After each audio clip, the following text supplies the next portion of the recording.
আলবাব হোসেন আপনি লিখেছেন, নাসুন্না ফাউন্ডেশনে দেখা দেখি কোনো পেজ থেকে ইসলামিক কুইজের আয়োজন করা হচ্ছে, তবে ফাউন্ডেশনের সঙ্গে অন্যদের পার্থক্য হলো তারা রেজিস্ট্রেশন ফি নেন।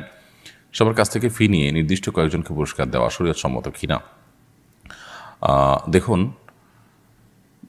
আমরা সিরাত পাঠ প্রতিযোগিতা যখন ঘোষণা দিয়েছিলাম তখন এই বিষয়টিকে আমরা পরিষ্কার করার চেষ্টা করেছি। এরকমটি করার কোনো সুযোগ নেই এবং এটা জায়েজ নয়। কারণ আপনি যখন সবার কাছ থেকে ফি নেবেন, এরপর সামান্য কিছু মানুষকে বা সীমিত কিছু মানুষকে আপনি পুরস্কার দিবেন, তো ব্যাপারটা কিছুটা জুয়ার সাথে মিলে যায়। এছাড়াও আরও কিছু শরিয়ার লঙ্ঘনের কারণে, আরও কিছু পয়েন্টের কারণে এটি নাজায়েজ। এভাবে ফি নিয়ে রেজিস্ট্রেশন করে তারপর আপনি সীমিত কিছু মানুষকে পুরস্কার দিলেন, সেটি জায়েজ নয়।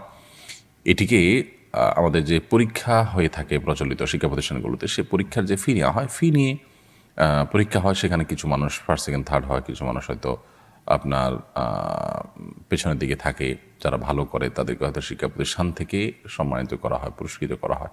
ওইটার সাথে এটাকে মেলাবার কোনো সুযোগ নেই। ওইটা হলো পুরো পরীক্ষা যারা অংশগ্রহণ করবে তাদের সবার জন্য এই প্রসেসটা।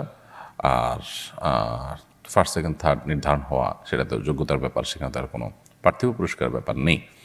আর পুরস্কার দেওয়ার ব্যাপারটা শিক্ষা প্রতিষ্ঠানগুলোতে যেটা থাকে সেটা একেবারেই অনেকটা থার্ড পার্টির উৎসাহিত করার মতো, তৃতীয় পক্ষ সেখান থেকে উৎসাহিত করছে সেরকম ব্যাপারটি। তাদের থেকে যে টাকা নিচ্ছে ফি, সেখান থেকে দিয়ে পুরস্কার দেওয়া হচ্ছে, ব্যাপারটা সেরকম না। আর পুরস্কার সাধারণত দেওয়াই হয় না ফার্স্ট সেকেন্ড থার্ড হলেই। আর যদি দেওয়া হয় তো সেটা ভিন্ন আয়োজন থাকে, যে যারা ভালো করেছে তাদেরকে সম্মাননা। এখানে ওই ফি টাকা নিয়ে পুরস্কার দেওয়া হয়, ব্যাপারটা সেরকম না।